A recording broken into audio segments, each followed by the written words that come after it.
अंधेरे के रंग, खौफनाक पेंटिंग। शहर की चमकदमक से दूर एक छोटे से गांव में एक पुराना और खंडहर में तब्दील हो चुका आर्ट गैलरी खड़ा था। इस गैलरी का नाम था नाइट्स ऑफ एरा। गैलरी के चारों ओर का माहौल सन्नाटे से भरा हुआ था और उसकी इमारत समय की धूल से ढकी हुई थी। वर्षों से यह गैलरी बंद पड़ी थी और आसपास के लोग इसे एक रहस्यमय और खौफनाक जगह मानते थे। उनकी मान्यता थी कि गैलरी में रात के समय अजीब-अजीब घटनाएं होती थीं और कभी-कभी अंधेरे में एक रहस्यमय आकृति नजर आती थी। इस गैलरी की अजीब किस्मत और रहस्यमय हवा ने एक दिन एक प्रसिद्ध आर्टिस्ट अजय का ध्यान आकर्षित किया। अजय ने एक रात गैलरी के बारे में पढ़ा और तय किया कि वह इसे अपने नए प्रोजेक्ट के लिए पुनर्निर्मित करेगा। अजय को कला की गहराई में जाने और रहस्यमय कहानियों को अपनी पेंटिंग्स में व्यक्त करने का शौक था। उसने सोचा कि यह पुराना गैलरी उसकी कला को एक नया जीवन देने के लिए आदर्श स्थान हो सकता है।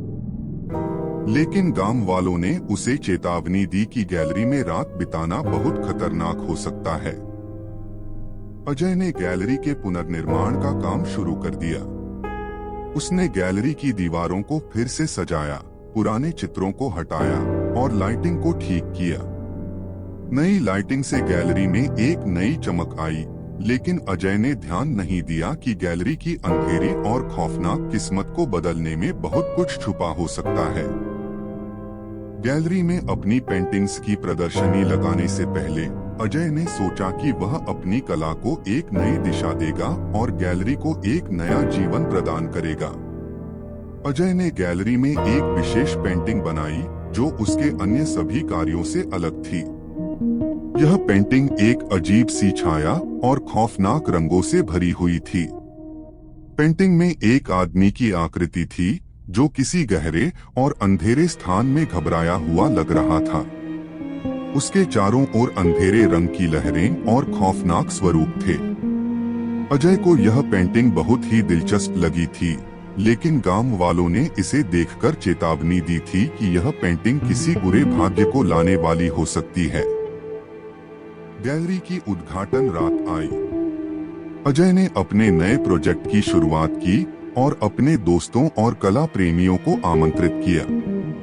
गैलरी में पहुंचते ही लोगों ने महसूस किया कि यह एक अद्भुत जगह है, लेकिन जब उनकी नजर उस विशेष पेंटिंग पर पड़ी तो उनकी आंखें चौकन्नी हो गईं। पेंटिंग में छिपे हुए अजीब से रंग और आकृतियां उन्हें विचलित करने लगी। रात के समय गैलरी में एक अजीब सी चुप्पी छा गई। अजय ने महसूस किया कि पेंटिंग के चारों ओर एक अजीब सी हलचल हो रही थी। पेंटिंग की छाया में रंगों का खेल शुरू हो गया था और पेंटिंग का आदमी अपनी आंखें हिला रहा था। पेंटिंग के अंदर का वातावरण धीरे धीरे जीवित हो रहा था और अजय ने डर के मारे चीखने की कोशिश की। अजय ने पेंटिंग के आदमी को देखा जो अब अपनी आकृति को बाहर की ओर झांक रहा था। उसकी आंखें पूरी तरह से काली हो चुकी थीं और उसके चारों ओर अंधेरे रंग की लहरें फैल रही थीं। अजय ने सोचा कि यह सब उसकी कल्पना का हिस्सा हो सकता है, लेकिन उसने महसूस किया कि गैलरी का माहौल और भी डरावना हो गया है। जैसे ही रात गहरी होती गई, पेंटिंग के आदमी की आकृति और भी स्पष्ट हो गई। पेंटिंग की आवाज अब एक घबराई हुई चीख में बदल गई जो मुझे यहाँ से बाहर निकालो की तरह लग रही थी। अजय ने देखा कि पेंटिंग के आदमी की आकृति धीरे धीरे पेंटिंग से बाहर निकल रही थी और गैलरी में फैल रही थी। अजय ने खुद को बचाने के लिए पेंटिंग के अंदर एक छिपे हुए चिन्ह को खोजने की कोशिश की। उसने पुरानी किताबों और दस्तावेजों की छानबीन की और पाया कि गैलरी में एक पुराना अलमारी रखा हुआ था जिसके अंदर एक रहस्यमय किताब और एक बक्सा था। किताब में कई अजीब सी बातें लिखी हुई थीं और बक्से में एक पुराना लॉकेट था जिस पर एक महिला की तस्वीर थी। अजय ने उस लॉकेट को पेंटिंग के आदमी के सामने रखा। जैसे ही उसने लॉकेट को पेंटिंग के सामने रखा, पेंटिंग के आदमी की आकृति ने राहत की सांस ली। उसकी आंखें अब धीरे धीरे सामान्य हो रही थीं और उसकी हंसी अब एक सौम्य ध्वनि में बदल गई। महिला की तस्वीर ने अजय को यह समझने में मदद की कि पेंटिंग के आदमी का नाम राहुल था और वह एक ऐसी आत्मा थी जो वर्षों से शांति की तलाश में थी। जैसे ही उसने पेंटिंग को अपने स्थान पर वापस रखा, हवेली के वातावरण में एक सुखद शांति छा गई। पेंटिंग की चमक वापस आ गई और गैलरी का माहौल अब और भी आरामदायक हो गया था। अजय ने गैलरी के दरवाजे खोले और बाहर निकला। गांव वालों ने देखा कि गैलरी की दीवारें अब साफ और चमकदार हो गई थीं।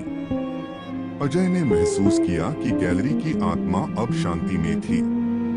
उसने गैलरी को एक नई ऊर्जा प्रदान की और अब वह जगह कला प्रेमियों के लिए एक अद्भुत स्थल बन गई थी। लेकिन अजय ने महसूस किया कि गैलरी के अंदर एक नई जीवन शक्ति का संचार हो गया था। पेंटिंग की आत्मा अब भी गैलरी के चारों ओर मंडराती थी और रात के समय कभी कभी पेंटिंग के अंदर से अजीब आवाजें आती थीं। अजय ने अपने अनुभव को साझा करते हुए गैलरी को एक नई पहचान दी और वह अब भी हर रात उस खौफनाक पेंटिंग की यादों के साथ जीता है। दोस्तों, अगर इस खौफनाक पेंटिंग ने आपकी रात को और भी डरावना बना दिया है और आपकी दिल की धड़कनें तेज कर दी हैं, तो हमारे चैनल को सब्सक्राइब जरूर करें।